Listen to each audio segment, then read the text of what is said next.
Be under no doubt, this European capital is fast turning into a battlefield. There are troops on street corners and under bridges. Armoured vehicles constantly crisscross the city, bolstering positions, waiting for the enemy. The Ukrainian military are fighting, but they will struggle to hold on. Tanks, APCs and trucks manoeuvre beneath the road arches.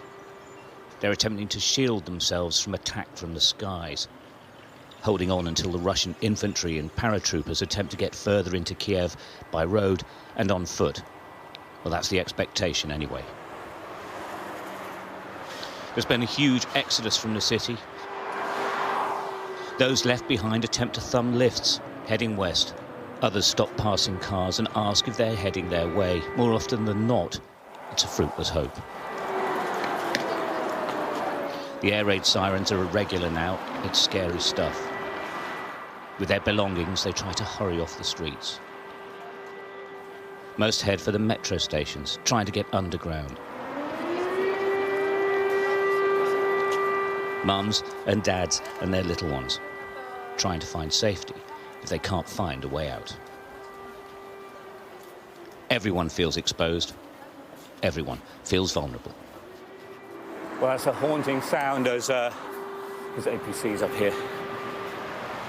Exactly where and when the Russians may attack a new target remains unknown, of course, so there's constant movement. Much of the city is now deserted.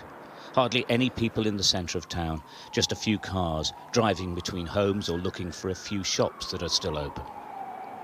And on the streets as well, civilian militia, armed and ready to support the army.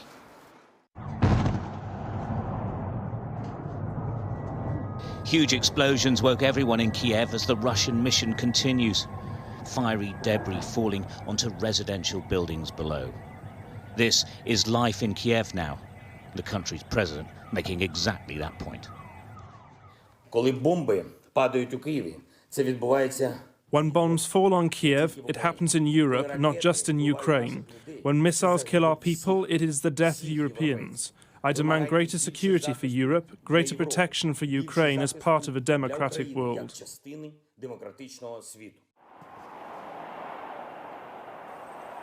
Many of the Ukrainian soldiers are very young and inexperienced.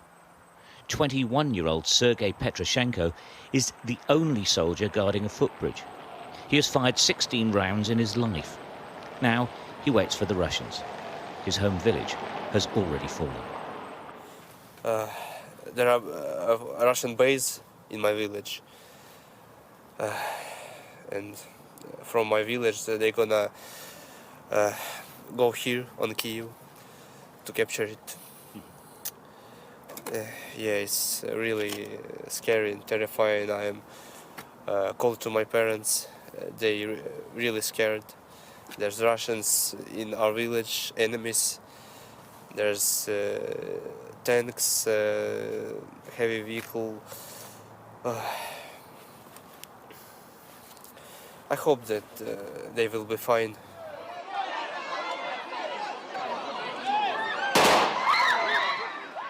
In their thousands, they descended on the central railway station, trying to get seats on any train heading south.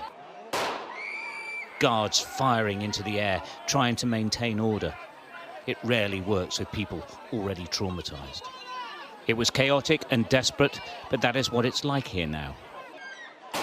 The fear of the unknown is what's so difficult for the people. Ukraine is holding its breath while the world watches on. Stuart Ramsey, Sky News, Kiev.